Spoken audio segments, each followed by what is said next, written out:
हम knowledge base channel पर आपका स्वागत करते हैं। शिमला समझौता, कश्मीर की छाया में एक नाजुक शांति। 1972 की ठिठुरती सर्दी में भारतीय प्रधानमंत्री इंदिरा गांधी और पाकिस्तानी राष्ट्रपति जुल्फिकार अली भुट्टो शिमला की एक मेज के दोनों ओर बैठे थे। उनके हाथों में कश्मीर के भविष्य को तय करने वाला एक दस्तावेज था। शिमला समझौता 1971 के युद्ध की राख से जन्मा था, एक ऐसा समझौता जिसने संघर्ष को जमने का आदेश दिया, नियंत्रण रेखा (LOC) को वास्तविक सीमा के रूप में स्थापित किया और दोनों देशों को शांतिपूर्ण तरीकों से विवाद सुलझाने का वचन दिया। लेकिन क्या हो अगर यह समझौता टूट जाए? एक टिक टिक करता बम। दशकों से शिमला समझौता एक नाजुक बांध की तरह रहा है जो भारत और पाकिस्तान के बीच पूर्ण युद्ध की बाढ़ को रोके हुए है। अगर इसे खारिज कर दिया जाता है, चाहे एक तरफा या आपसी टूटन से, तो दोनों देशों पर लगी कानूनी और राजनयिक बंदिशें खत्म हो जाएंगी। नियंत्रण रेखा (LOC), जो अभी एक साझी सीमा है, फिर से सैन्य महत्वाकांक्षाओं का केंद्र बन सकती है। पाकिस्तान की संभावित चाल। पाकिस्तान लंबे समय से कश्मीर के आत्मनिर्णय के अधिकार का समर्थक रहा है, जिसे वह एक नैतिक और राजनीतिक मुद्दा बताता है, न कि केवल क्षेत्रीय। लेकिन अगर शिमला समझौता नहीं रहा, तो इस्लामाबाद के कट्टरपंथी इसे एक मौका समझ सकते हैं। भारतीय प्रशासित कश्मीर को मुक्त करने के लिए एक सैन्य हमला आकर्षक लग सकता है, खासकर अगर पाकिस्तान को लगे कि भारत आंतरिक अशांति या अंतर्राष्ट्रीय अलगाव से कमजोर है। लेकिन पाकिस्तान की सैन्य गणना में जोखिम भी है।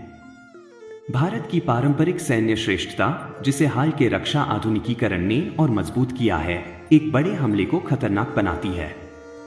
पाकिस्तान की परमाणु नीति अस्तित्व के खतरे में पहले हमला एक तरफ तो डर पैदा करती है, लेकिन दूसरी ओर खतरा भी बढ़ाती है।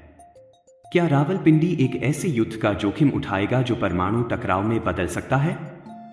भारत की जवाबी चाल। दूसरी ओर, भारत ने पाकिस्तान प्रशासित कश्मीर पर अपना दावा कभी नहीं छोड़ा। 2019 में धारा 370 को हटाने से भारत ने अपना कड़ा रुख साफ कर दिया।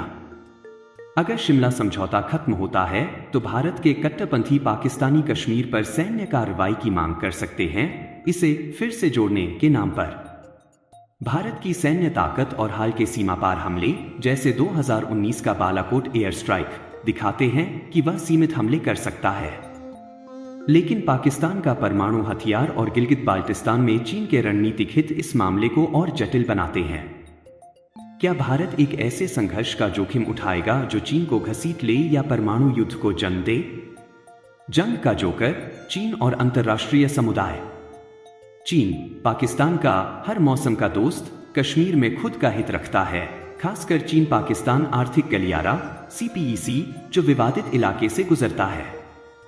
अगर युद्ध छिड़ता है, तो बीजिंग इस्लामाबाद का राजनयिक या सैन्य समर्थन कर सकता है, जिससे द्विपक्षीय विवाद एक क्षेत्रीय संकट बन जाएगा। वहीं अंतर्राष्ट्रीय समुदाय, खासकर अमेरिका और संयुक्त राष्ट्र, बीच बचाव करने की कोशिश करेगा। लेकिन शिमला समझौते के बिना उनका प्रभाव कम होगा। निष्कर्ष: युद्ध या संयम? इतिहास बताता है कि न तो भारत और न ही पाकिस्तान पूर्ण युद्ध चाहते हैं। परमाणु डर ने एक डावाडोल शांति बनाए रखी है। लेकिन अगर शिमला समझौता टूटता है, तो गलतफहमियां बढ़ सकती हैं। छोटी झड़पें बड़े संघर्ष में बदल सकती हैं, प्रॉक्सी युद्ध तेज हो सकते हैं, और परमाणु युद्ध का खतरा पहले से कहीं ज्यादा बढ़ जाएगा। शिमला समझौता अपनी सभी कमियों के बावजूद एक महत्वपूर्ण सुरक्षा वाल्व है। इसका टूटना युद्ध की गारंटी तो नहीं देगा, लेकिन वह आखिरी रुकावट भी खत्म कर देगा। लाइक करें, सब्सक्राइब करें और अधिक आश्चर्यजनक खोजों के लिए घंटी दबाएं। धन्यवाद।